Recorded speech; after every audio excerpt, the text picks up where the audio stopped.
Helda, siapkan barang-barang yang akan dibawa besok. Hanya Mama yang berdiri di depan pintu kamar Helda. Helda yang sedang asik dengan HP-nya sambil rebahan tersebut, itu langsung cemberut. Aku kan sudah bilang, Ma, aku nggak mau ikut ke Kalimantan, ujar Helda. Terus kalau kamu nggak ikut, kamu mau sama siapa di rumah? Mama mulai melangkah masuk mendekati Helda yang merupakan anak ketiga itu. Ya, aku sama Rio dong, Ma. Kakakmu juga ikut. Lagi pula kita itu kan mau bertemu kakek dan nenek, karena sudah lama kita tidak ke sana. Terakhir ke sana saat kamu masih SD dulu, ujar Mama memaksa. Ya, tapi bagaimana, Mah? Yang namanya orang gak mau ikut, ya sudahlah terserah kamu. Tapi uang tidak akan Mama kasih. Kalau kamu mau cari makan sendiri saja. Tegas mamanya membuat Helda semakin bertambah cemberut. Mana mungkin ia bisa bertahan tanpa uang. Padahal rencananya Helda, ia akan berlibur bersama teman-temannya ke pantai. Tapi kalau tak ada uang, mana bisa, pikir Helda seperti itu. Keesokan harinya, Agus yang merupakan anak tertua keluarga tersebut sudah siap dengan barang bawaannya. Begitu juga dengan adiknya, Rio. Rio adalah adik keduanya, tampak bersemangat. Berbeda dengan Helda yang sepertinya terpaksa, berangkat ke bandara pun tampak senyuman sedikit pun. Singkat cerita, mereka pun mendarat dengan selamat di salah satu bandara yang ada di Kalimantan. Agus dan Rio berjalan penuh semangat. Mah, yang jemput kita siapa? Tanya Agus. Paman Awing, jawab Mama. Tak jauh dari mereka, nampak seorang lelaki berkemeja hitam dengan kumis yang cukup tebal. Sementara Mama dan papanya mereka tampak mempercepat langkah menghampiri si laki-laki berkemeja hitam tersebut. Jangan-jangan dia Paman Awing, ujar Agus. Agus saat itu berusia sekitar 19 tahun. Rio berusia 17 tahun dan Helda baru berusia 15 tahun. Mama dan papa mereka tampak langsung mengobrol dengan Pak Awing. Sudah lama sekali rasanya kalian tidak datang kemari. Kami sudah sangat rindu pada kalian, ucap Paman Awing sembari menghapus air matanya. Agus, sudah besar sekali nak, ujar Paman Awing saat bersalaman dengannya. Singkat cerita, mereka pun masuk ke dalam mobil dan melesat pergi menuju kampung di mana kakek dan nenek Agus, Rio, dan Helda tinggal. Jalanan yang mereka lewati hanyalah hutan di kedua sisi yang terpisahkan oleh jalan besar beraspal tersebut. Hutan semua, Gus, bisik Rio. Iya bagus kan buat di video pertualangan kita, ujar Agus balas berbisik. Video? Hati-hati kameramu rusak kalau menangkap penampakan hantu, ujar Helda. Ih, apaan sih kamu Hel? Ujar Rio. Beberapa saat mereka akhirnya sampai di sebuah rumah dengan halaman yang sangat luas dan berumput hijau. Rumah itu sangat tinggi, kurang lebih 3 meter tingginya, dan mobil pun dengan leluasa diparkir di bawah rumah. Rumahnya bagus dan unik, gumam Rio. Biasa aja, ucap Helda seraya menginjak kaki Rio yang tengah memvideokan rumah tersebut. Ternyata kedatangan mereka sudah ditunggu oleh kakek dan nenek Agus, Rio, dan Helda.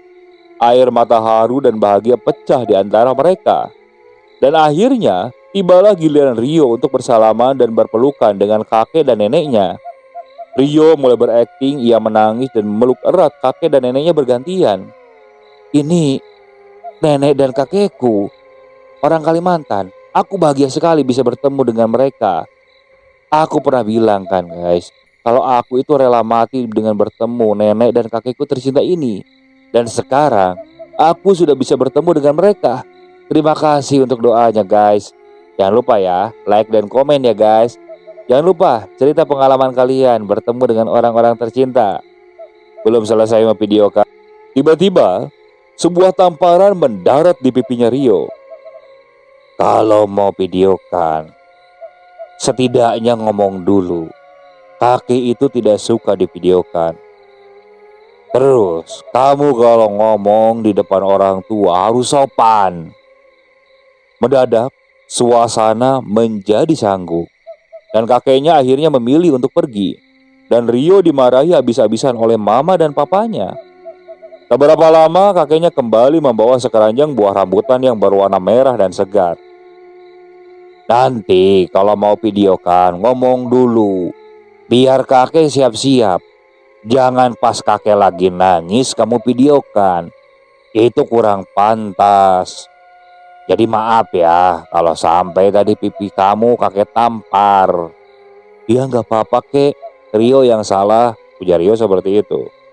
Udah, ini makan dulu rambutannya. Kakek petik dari kebun. Suasana pun kembali ceria. Mereka bercanda bersama dan tertawa. Mereka semua nampak sangat gembira, apalagi kakek dan nenek mereka tampak antusias saat mendengar cerita dari cucu-cucunya. Dan sesekali kedua kakek dan neneknya itu menirukan apa yang dikatakan oleh cucu-cucunya yang langsung mengundang gelak tawa mereka semua. Karena kata-kata yang diucapkan tidaklah sesuai dengan bahasa daerah mereka. Oh iya, kalau mau cari durian ada di kebun, tanya kakek pagi itu. Wah, kakek punya kebun durian? Tanya Agus. Ya ada. Kalian pernah makan durian? Pernah kek, tapi di sana mahal. Satu biji bisa sampai 300.000. Wah, bisa kayak mendadak kakek kalau jualan durian di sana. Celoteh kakeknya sambil tersenyum. Mereka bertiga pun berjalan ke kebun durian. Baru masuk ke hutan, mereka sudah digigit dan dikerubungi oleh nyamuk. Kok aneh ya kek, di sini banyak nyamuk. Sementara di rumah kakek kok nggak ada nyamuk ya? Itu kan karena halaman rumah kakek itu luas dan tinggi. Rio manggut-manggut. Ia berjalan sambil menepuk-nepuk nyamuk yang terus saja mengikutinya. Dan semakin jauh masuk ke hutan, semakin banyak nyamuk-nyamuk yang mengikuti. Dari kejauhan terdengar suara kresek-kresek yang membuat Agus dan Rio saling bertatapan. Nah, suara apa ya? Dan tak berapa lama terdengar seperti suara ada yang jatuh. Wah, kayaknya durian jatuh tuh, ucap kakeknya lalu mempercepat langkahnya, meninggalkan Agus dan Rio jauh di belakangnya. Pohon-pohon durian milik kakek terlihat sangat banyak dan tinggi-tinggi. Buahnya nampak bergelantungan di atas. Wah, pohon duriannya banyak banget, kek, umam Rio. Ayo, kita kumpulkan duriannya, ujar kakeknya. Agus berjalan mengintari pohon-pohon durian. Ia tiba-tiba berteriak kegirangan dan ternyata dia sudah mendapatkan satu buah durian. Rio juga tidak mau kalah. Dia mulai mencari buah durian di sekitar pohon. Tak terasa sudah 1 jam mereka di sana dan durian yang terkumpul sudah lumayan banyak. Nah, ini durian asli khas Kalimantan, kata kakeknya. Sebagian kita makan, nah sebagian lagi kita bawa pulang. Mereka bertiga pun masing-masing membawa durian yang sudah dikumpulkan untuk dibawa pulang. Singkatnya, setelah sampai di rumah, Helda nampak senang menyambut kedatangan mereka bertiga. Wah, wanginya, ucap Helda seraya mengambil satu buah durian dan bawa masuk ke dalam rumah. Dasar, ikut enggak, tahu-tahu pengen makan. Kakeknya hanya tersenyum dan menggeleng-geleng kepala melihat kelakuan cucu-cucunya itu. Agus dan Rio langsung turun ke sungai untuk membersihkan diri mereka setelah meletakkan durian di rumah. Sementara di rumah, Mama, Helda, dan Nenek memisahkan daging durian dari bijinya. Mereka melakukan itu sampai berjam-jam lamanya, karena memang durian-durian yang tadi dibawa kakek, Agus, dan Rio lumayan banyak. Saat menjelang sore, barulah semuanya selesai.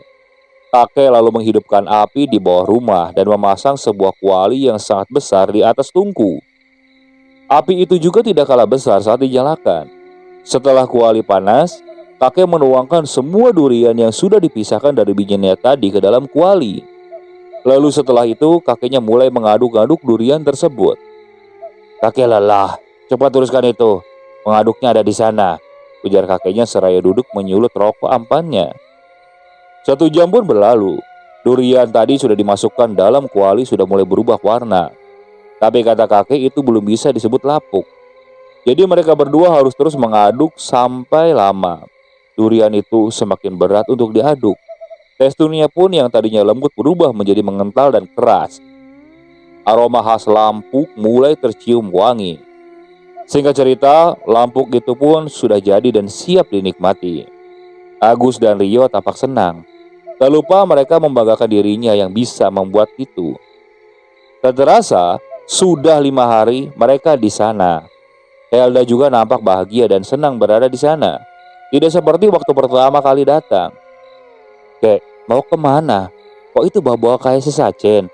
Tanya Helda saat melihat kakeknya turun dari rumah, membawa telur ayam, pisang, ayam hitam, dan beberapa bunga dan juga kopi. Kakek mau ke sana. Kamu jangan ikut. Diam di rumah aja. Sudah berapa jauh setelah kakeknya keluar dari rumah menuju hutan, Helda memanggil kedua kakaknya dan bermaksud mengajak saudaranya itu untuk mengikuti si kakek yang nampak mencurigakan. Tak lupa, Rio juga membawa kameranya dan merekam perjalanan mereka. Setelah beberapa kali hampir mengetahui mereka melihat kakeknya masuk ke sebuah rumah di tengah-tengah kebun rambutan yang kemungkinan itu adalah kebun rambutan milik kakeknya. Buahnya ranum-ranum dan merah. Agus memetik beberapa dan memakannya. Saat si kakek keluar dari rumah tersebut, mereka bersembunyi. Setelah kakek pergi, ketiganya masuk ke dalam rumah tersebut. Keadaan di rumah itu benar-benar menyeramkan. Banyak sesembahan dan pakaian-pakaian kebaya di sana. Dan di sana juga terdapat pasung kaki yang terbuat dari kayu. Apa yang terjadi sama kakek? Atau kakek seorang psikopat? Tanya Rio kepada kedua saudaranya. Lah mana ada si psikopat pakai sesajen kayak gini, kata Agus. Ini pasti ada hubungannya sama hal-hal mistis seperti yang ada di film-film, ujar Helda. Mana mungkin seperti itu? Itu hanya bisa di film.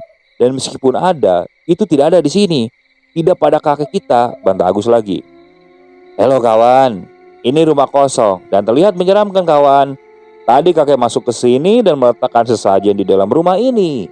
Ah, ujar Rio yang melanjutkan teriak ketakutan saat mengarahkan kameranya ke pasungan kayu tadi. Ada apa sih? Bentak Helda. Rio nampak gelisah.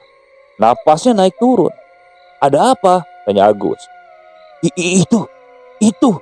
Ada perempuan tadi. Alah, mau ngerjain kami? Dasar sikat WC, ujar Agus. Enggak, sumpah beneran. Tadi ada hantu perempuan di situ. Mukanya serem banget. Sumpah ada di situ tadi, ujar Rio. Udah pulang yuk, ajak Agus. Tapi belum sempat mereka keluar, ternyata kakek sudah berada di sana. Wajahnya nampak marah. Kenapa kalian masuk ke sini? Bentak kakeknya.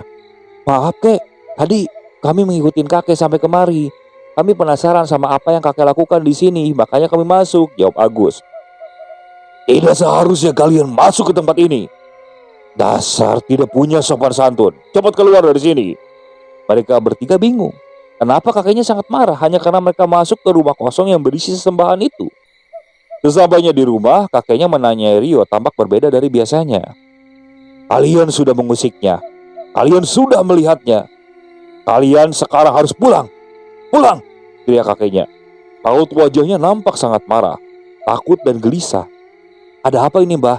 Tanya mama dan papanya secara bersamaan. Cucu-cucuku dalam bahaya besar. Kalian harus pergi dari sini juga. Tak ada yang bisa dijelaskan. Cepat berkemas. Si nenek yang ikut bingung mendekat ke kakek dan berbisik.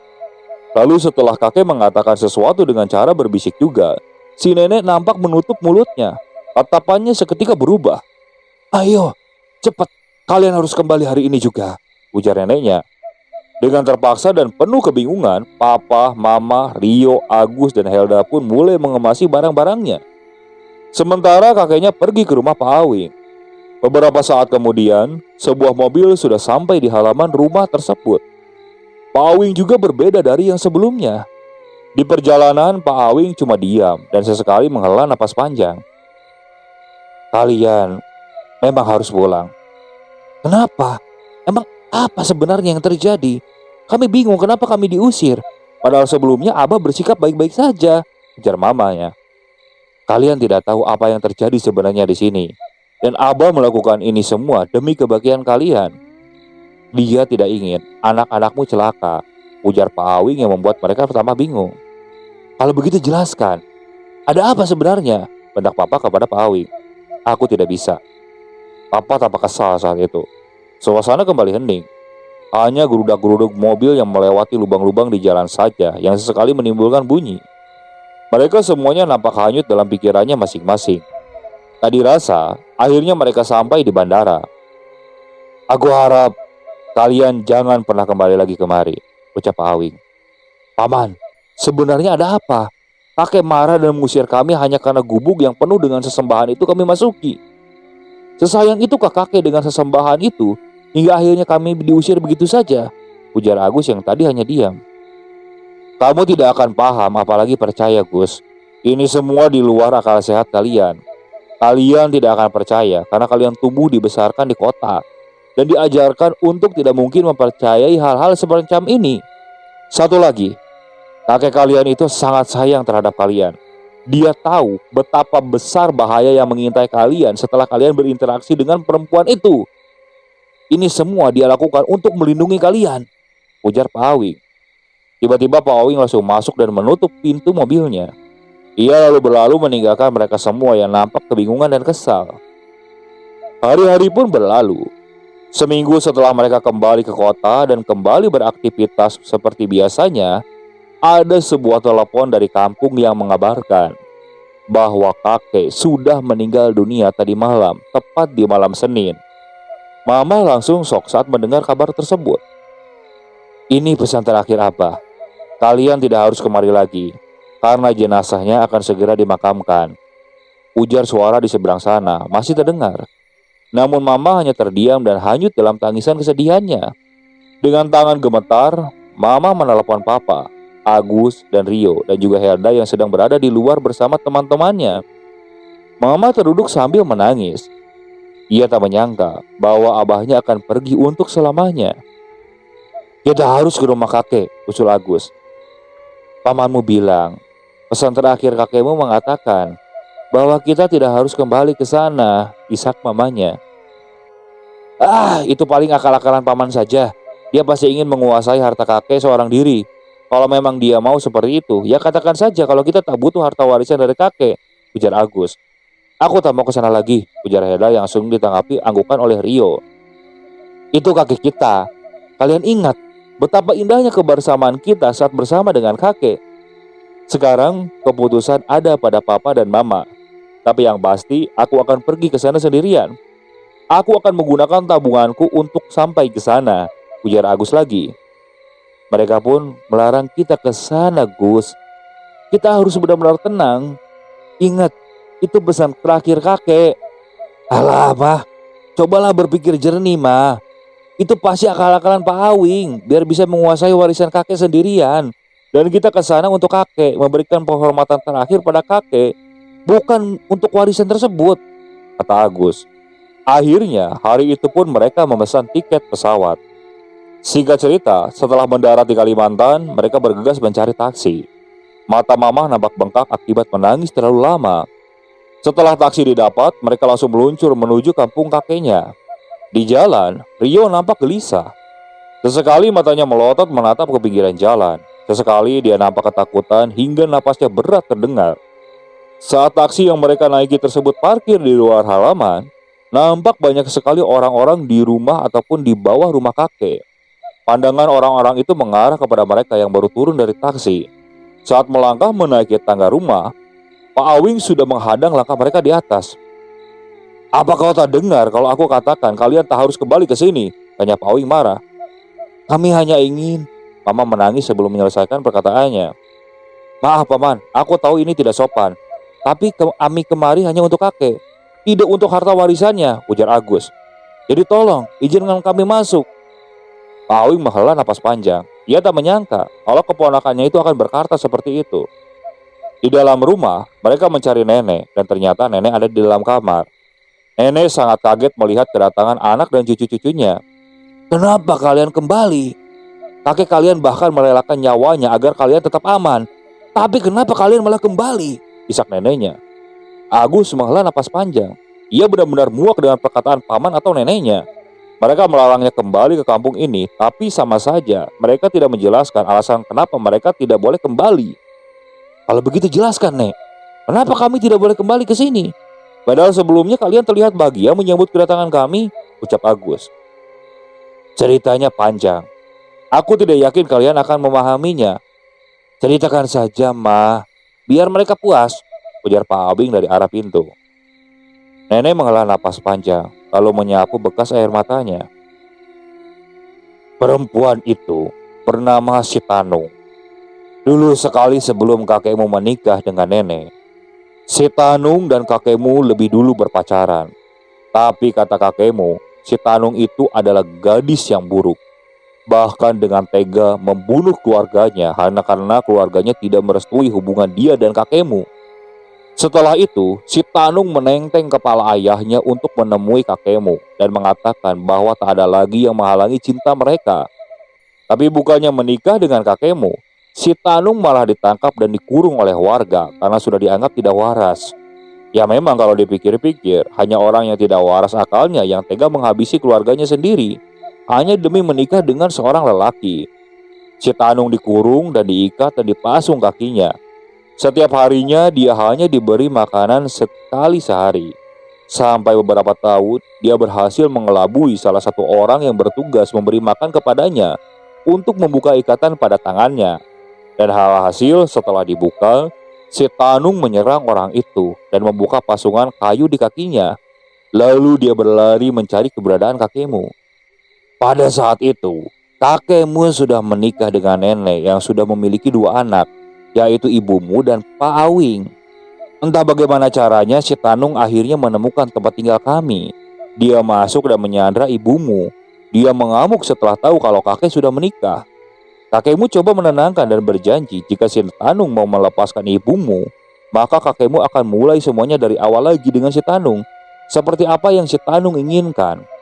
Dan akhirnya dia melepaskan ibumu. Saat dia ditangkap oleh kakekmu, ia mengamuk dan menusukku dengan pisau. Ceritanya berhenti. Si nenek memperlihatkan bekas tusukan itu dan masih membekas meski sudah berpuluh-puluh tahun lamanya. Lalu Nek, tanya Helda. Lalu warga berdatangan karena laporan dari si pengantar makanan untuk si Tanung tadi. Dan mereka yakin kalau tujuan utama si Tanung adalah kakekmu. Makanya mereka bergegas ke rumahnya. Ia kembali dibawa ke tempat di mana sebelumnya dia dipasung dan dikurung selama bertahun-tahun. Dan entahlah, aku tidak tahu apa yang dipikirkan oleh kakek pada saat itu. Dia membeli tanah tersebut dan menanaminya dengan banyak sekali pohon rambutan. Kakekmu juga mengurusi Tanung dan memberinya makan. Ada yang bilang pada nenek kalau kakekmu menyiksa si Tanung setiap hari. Tapi nenek tidak percaya. Karena yang nenek tahu, kakekmu itu orang yang lembut, bukan orang yang ringan tangan atau pemukul. Hingga bertahun-tahun berlalu, si Tanung pun meninggal. Tak ada yang tahu kenapa dia meninggal. Mereka hanya mengira bahwa si Tanung terserang penyakit dan meninggal. Lalu setelah itu, teror pun dimulai. Kami merasakan. Saat itu kami benar-benar ketakutan.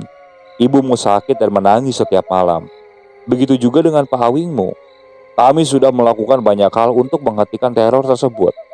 Namun tetap saja tidak bisa. Hingga akhirnya kakekmu bertemu dengan seorang dukun yang sangat hebat dari pedalaman. Dia mengatakan bahwa teror itu berasal dari si Tanung yang mati tidak wajar. Tapi sampai sekarang nenek tidak tahu alasan dukun tersebut mengatakan bahwa si Tanung mati tidak wajar. Dukun itu juga mengurung arwah si Tanung di dalam gubuk di tengah kebun rambutan. Dia juga mengatakan bahwa arwahnya tidak akan lepas jika selalu dikasih persembahan dan tidak membiarkan orang lain masuk ke sini. Makanya pintunya selalu dikunci oleh kakek selama berpuluh-puluh tahun. Nah terakhir pamanmu yang disuruh untuk mengantarkan sesembahan, anaknya tiba-tiba sakit hingga akhirnya meninggal. Lalu ritual penguncian arwah kembali dilakukan sampai keadaan kembali membaik. Meskipun kami kehilangan cucu-cucu kami, kisah neneknya. Agus menggelengkan kepalanya perlahan. Cerita neneknya sangat tidak masuk akal menurutnya. Nenek mohon, kembalilah ke kota. Kalian tidak seharusnya ada di sini, ujar neneknya memohon. Kematian itu takdir, Nek. Tuhan yang menentukan. Kita sebagai manusia hanya menunggu takdir itu datang tanpa bisa menghindari, apalagi mencegahnya, ucap Agus. Mereka semua terdiam, hanyut dalam pikiran masing-masing. Malam harinya setelah pulang dari mengunjungi makam kakek, Agus dan papanya duduk di luar rumah. Sementara Helda dan Mama ada di dalam kamar. Dan Pak Awing baru saja pulang sebentar ke rumah mereka. Keadaan rumah benar-benar lenggang sekali.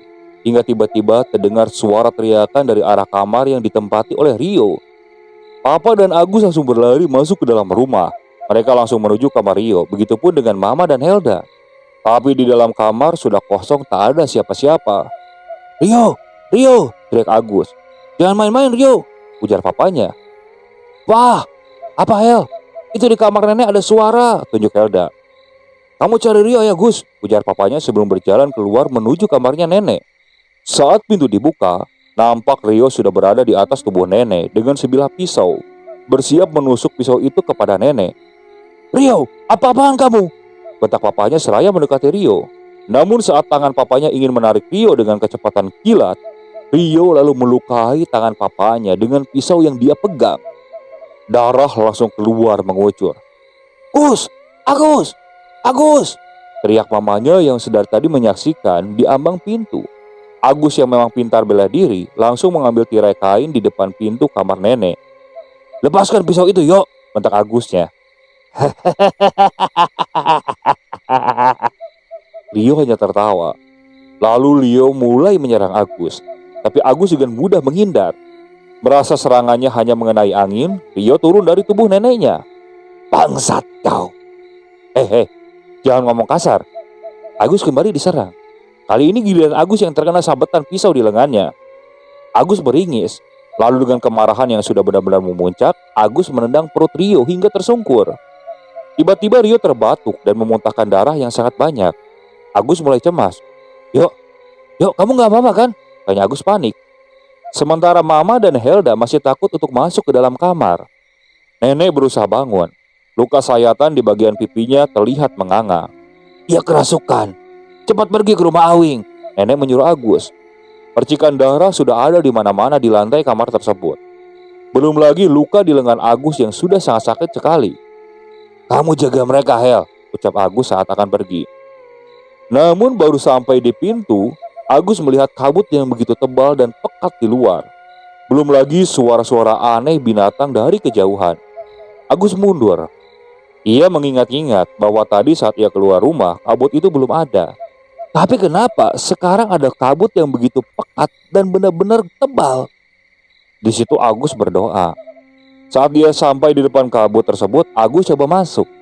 Saat dia berada di dalamnya, Agus benar-benar tak bisa melihat apa-apa selain kabut. Namun setelah beberapa saat Agus berjalan di dalam kabut, Agus malah kembali ke depan rumah. Agus coba dan mencoba hingga beberapa kali. Setelah merasa lelah dipermainkan, Agus kembali ke dalam rumah. Di luar kabut, sudah ku coba melewatinya, tapi tak bisa masuk. Akhirnya aku malah kembali lagi ke sisi di mana aku masuk. Begitu saja seterusnya, ujar Agus. Sepertinya dia semakin kuat, ucap neneknya putus asa. Tiba-tiba Rio mengerang kesakitan. Nampak dari lengan dan kakinya juga, wajah Rio muncul bekas luka seperti dicambuk. Semakin lama, luka itu semakin terlihat nyata. Akhirnya Rio diam dan tak bergerak lagi. Mama, Helda, dan Papa langsung histeris. Agus coba memeriksa nadi Rio, namun dia tidak merasakan apa-apa. Dia berharap semoga dia salah. Dan jika Rio benar-benar meninggal, dia akan benar-benar merasa bersalah. Papa yang tidak kuat melihat darah kembali pingsan saat melihat begitu banyak darah menempel padanya. Mama mengamuk dan histeris melihat Rio sudah tidak bergerak lagi. "Mah, tenang mah, diam mah, kita harus tenang. Jangan biarkan pikiran kalian kosong. Tetap berserah pada Yang Maha Kuasa," ujar Agus. Perkataan Agus kembali membuat mamanya diam. Namun ia tak bisa menahan kesedihannya berlama-lama. Akhirnya mamanya kembali menangis histeris. "Nek, jika kakek pernah melakukan ritual itu, pasti ada barang-barang yang kakek simpan kan, yang bisa digunakan mengusir makhluk ini," tanya Agus. "Semuanya sudah hilang, Gus. Sudah hancur. Maka dari itu kakekmu meninggal." "Masa satu pun tidak ada?" tanya Agus setengah tidak percaya. Tiba-tiba Agus mendengar sesuatu. Suara yang sangat memekakan telinganya. Suara itu mirip seperti suara kakek dan pamannya. Dan beberapa saat kemudian, suara itu berganti dengan dengungan yang membuat telinga Agus sakit. Sambil memegangi telinga yang masih sakit, Agus menggerakkan berjalan ke arah dapur. Ia mencari-cari lemari kayu dari suara yang dia dengar tadi. Saat sudah menemukan barang yang dicarinya berupa garam yang terbungkus dalam kain hitam, ia langsung berlari ke arah luar. Saat melewati lemari ulin besar, sepintas Agus melihat ada sosok wanita dengan tubuh kurus menunduk di sana. Namun saat Agus kembali melihat ke arah yang sama, tak ada siapa-siapa di sana. Sesampainya di depan pintu kamar neneknya, Agus langsung menaburi garam di area pintu hingga sekitaran kamar. "Setidaknya ini yang bisa kita lakukan sampai pagi hari," ujar Agus. Benar saja, mereka aman di dalam kamar. Namun tidak begitu dengan barang-barang yang ada di luar. Semuanya berhamburan tanpa tahu siapa yang melempar-lempar barang tersebut. Tiba-tiba, pintu kamar terbanting dan garam yang ada di depan pintu kamar habis berhamburan. Nenek berdiri. Ia berjalan keluar kamar. "Nek, nenek mau kemana?" tanya Agus membangungi tubuh nenek. "Nenek haus," jawabnya singkat. "Biar Agus ambilkan airnya ya, Nek." "Tidak usah." "Hel, garamnya Hel," ujar Agus. Tapi terlambat. Nenek sudah berhasil keluar kamar dan terpaksa Agus juga mengikutinya keluar. Di dapur, bukannya mengambil air untuk minum, neneknya malah mengambil parang yang terpanjang di dinding. "Nek, jangan, Nek. Nek, mau ngapain?" "Dia harus tahu bagaimana rasanya menjadi aku," kata neneknya dengan suara aneh. Setelah berkata seperti itu, neneknya langsung menyayat dirinya sendiri, hingga darah segar langsung merembes keluar tak tertahan. "Nek, Nek, Nek bangun, Nek. Ya Allah," ujar Agus tegang. Agus selalu berlari meninggalkan jasad nenek setelah melihat sosok menyeramkan di balik lemari. Ia menutup pintu kamar dan menangis sejadi-jadinya. "Mereka benar. Kita tidak seharusnya kembali ke sini," isak Agus. "Nenek di mana, Gus?" tanya Helda. "Nenek sudah meninggal. Dia menyayat dirinya sendiri dengan parang," jawab Agus gemetar. Keadaan itu benar-benar membuatnya takut. Mereka menunggu sampai pagi di dalam kamar, berharap kabut di luar akan hilang jika sudah pagi. Rasa kantuk mulai menyerang, tapi sebisa mungkin mereka berusaha mempertahankannya. Malam itu terasa sangat panjang bagi mereka. Bunyi-bunyi aneh seperti orang menyeret sesuatu terdengar begitu sangat jelas di telinga mereka. Dari kejauhan, azan subuh mulai berkumandang. Mereka mendengarnya meskipun samar-samar. Mereka yang mendengarnya mulai merasa senang. Mereka hanya tinggal menunggu sebentar lagi sampai matahari benar-benar muncul. Kokok ayam terdengar bersautan. Cahaya matahari pagi sudah mulai masuk melalui celah jendela kamar nenek. Agus mengintip ke arah luar. Nampaknya sudah aman. Lalu dia membuka pintu. Nah, disitulah sudah seperti kapal pecah. Darah ada di mana-mana dan barang-barang berhamburan. Agus berjalan keluar diiringi oleh Papa, Mama, dan Helda. Tapi ternyata kabut tebal masih ada di sana. "Kita harus keluar," ujar Agus. Lalu dengan saling berpegangan, mereka bersama-sama melewati kabut tersebut. Namun ternyata apa yang dikatakan Agus tadi malam benar adanya. Mereka melewati kabut tapi akan kembali ke rumah itu lagi. Helda tertunduk. Ia menangis terisak-isak. "Apa kita akan mati di sini?" tanyanya mulai menangis. "Ini semua gara-gara kamu, Gus. Andai kamu tidak menyetujui kemari, Rio pasti masih hidup dan kita tidak akan seperti ini," lanjut Helda. "Ya, aku tahu, aku salah, Hel. Aku tahu. Tapi saling menyalahkan di saat seperti ini bukanlah hal yang tepat. Kita harus pergi dari sini. Jika kita sudah berada di luar, kita bisa minta pertolongan pada warga." "Coba pakai garam itu, Gus. Siapa tahu kita bisa melewati kabut ini," ujar papanya. Agus mengangguk. Usulan papa ada benarnya. Lalu Agus berlari menaiki anak tangga. Ia berlari ke arah kamar neneknya dan mengambil bungkusan garam tersebut. Namun saat dia akan keluar, tiba-tiba pintu tertutup dengan sangat keras. Pintu seperti terkunci dari luar. "Pa, Pa!" teriak Agus. Agus mulai berteriak-teriak. Ia mulai beremosi lagi. Papa dan mamanya juga seperti ditulikan oleh sesuatu sehingga tidak terdengar teriakan Agus tersebut. Agus tidak menyerah. Keinginannya untuk hidup begitu besar yang membuatnya tak mau menyerah begitu saja. Agus mencongkel paku jendela dan berusaah keluar lewat sana. Saat jendela sudah berhasil dibuka, Agus melihat ketinggian antara jendela dan tanah kira-kira sekitar 5 meteran lebih. Agus bersiap dan memejamkan matanya saat akan melompat turun. Ia melayang jatuh dari ketinggian 5 meter, lalu menghempaskan tanah dan membuat kakinya patah. Agus menjerit kesakitan. Dengan sekuat tenaga yang tersisa, Agus mencoba menarik tubuhnya mendekati papa dan mamahnya dan Helda yang sudah menunggu. Saat melihat Agus, Helda langsung berlari ke arahnya. Tepat di saat itulah Agus tak sadarkan diri. Saat dia bangun, dia sudah berada di rumah salah satu warga. Agus tersenyum karena merasa sudah berhasil selamat. Ternyata Pak Awing sudah meninggal karena kecelakaan saat dia ingin menuju rumah nenek tadi malam. Rio juga ternyata sudah meninggal. Mereka sudah berada di sana selama 3 hari. Dan istri Paman Awing juga ada di sana bersama mereka. Kaki Agus yang patah sudah diobati, tapi masih terasa sakit. Dan kakinya terasa bau busuk dan semakin menyengat. Dan saat Agus nengok, ternyata itu anak ayam yang sudah ditumbuk hidup-hidup untuk menyambungkan tulang Agus yang patah. Ya mungkin beberapa orang pernah mendengar untuk obat menyambungkan tulang seperti itu di daerah-daerah pelosok. Kok tega sih? Aku gak mau pengobatan kayak gini. Gus, kalau ngomong yang sopan Gus, tegur ayahnya. Tapi kan, terus mau kakimu dipotong?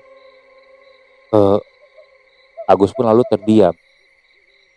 Pak, maaf, jenazah belum bisa kita ambil karena kabut semakin tebal, ujar salah satu warga. Iya Pak, kami sudah coba berkali-kali tapi nihil. Sekarang, Mang Katro sudah dalam perjalanan ke rumah Pak Haji Sobirin di kampung sebelah. Semoga berkat bantuan beliau, jenazah bisa langsung dikebumikan. Lanjut warga yang lain. Papanya hanya mengangguk. Dia coba tersenyum. Iya Pak, terima kasih banyak Pak, ucap papanya. Agus masih tidak menyangka Rio sudah meninggal. Ini masih terasa seperti mimpi baginya. Apa benar Rio sudah meninggal, Pak? Tanya Agus. Seperti yang sudah kamu dengar. Iya. Agus langsung menangis. Baru kali ini hatinya benar-benar terasa sakit sekali hingga membuat air matanya jatuh. Ini semua salahku. Salahku. Harusnya akulah yang mati, bukan Rio, isak Agus. Papanya coba menenangkannya. Sudah Gus, ini sepenuhnya bukan salahmu. Kita semua salah dalam hal ini. Tapi apa yang mampu kita lakukan jika semua adalah takdir dari Tuhan? Singkat cerita, Haji Sobirin dan beberapa warga akhirnya berhasil mengambil jenazah nenek Rio dari rumah kakek. Jenazahnya sudah sebagian membusuk karena sudah berhari-hari berada di dalam rumah. Orang-orang bergotong royong untuk memakamkan kedua jenazah tersebut dengan baik. Dan akhirnya Agus, Elda, Papa, dan mamanya pun kembali pulang. Namun sesekali mereka mengunjungi makam kakek, nenek, paman, dan juga Rio. Oke, sekian untuk cerita kali ini. Saya mohon maaf apabila masih banyak kekurangan dalam pembawaan ceritanya. Kritik dan sarannya silakan kalian bisa cantumkan di kolom komentar. Tak lupa saya juga ucapkan terima kasih kepada narasumber yang sudah membagikan kisahnya, termasuk para penonton yang sudah mampir dan mendengarkan cerita dari channel Rentera Keramat ini. Semoga kalian selalu diberikan kesehatan, dilancarkan rezekinya, dan dijauhkan dari musibah. Terus ikuti cerita yang dibawakan oleh channel Rentera Keramat ini. Assalamualaikum warahmatullahi wabarakatuh.